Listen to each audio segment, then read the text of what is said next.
Hello hello सम्पूर्णमा नमस्कार।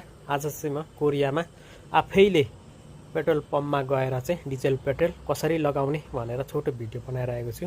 प्राय कोरियामा चाहिँ धेरै जस्तो पेट्रोल पम्पहरू सेल्फ हुन्छ, त्यसैले मैले यो छोटो भिडियो बनाउँदैछु। तपाईहरुलाई काम लाग्न सक्छ, अन्तिमसम्म हेर्नु होला साथीहरु। यहाँ चाहिँ डिजेल र पेट्रोल छ अनि हामीले सुरु गरिन्छ। हामीले चाहिँ हेन्गुमबाट हो कि सिन्योङ खाडबाट भन्छ, सिन्योङ खाड सेलेक्ट गरौँ। अब यो हुइबाल्यु र ख्याङ्गु डिजेल र पेट्रोल हो हामीलाई चाहिएको डिजेल हुइबाल्यु।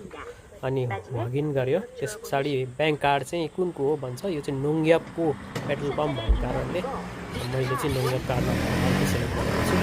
अब हामीले यहाँ कति रुपियाँको लगाउने हो भनेर, कति हजारको लगाउने भनेर हामीले अङ्क सेलेक्ट गर्नुपर्छ। त्यस पछाडि 1 गर्नुपर्छ।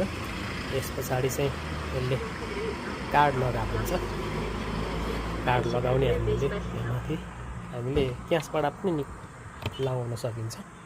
कार्ड लगाइयो, त्यस पछाडि कार्ड रिड गरिरहेको छ। अब एकछिन वेट गर्नुहोस्। त्यस पछाडि अब यो पहिलो पाइप चाहिँ निकालेर पेट्रोल लगा भनेर भन्दैछ। मैले निकालेर ल्याएँ, पेट्रोल लगाइयो।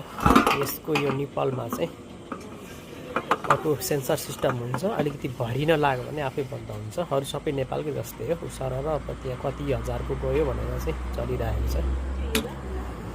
यो भरियो।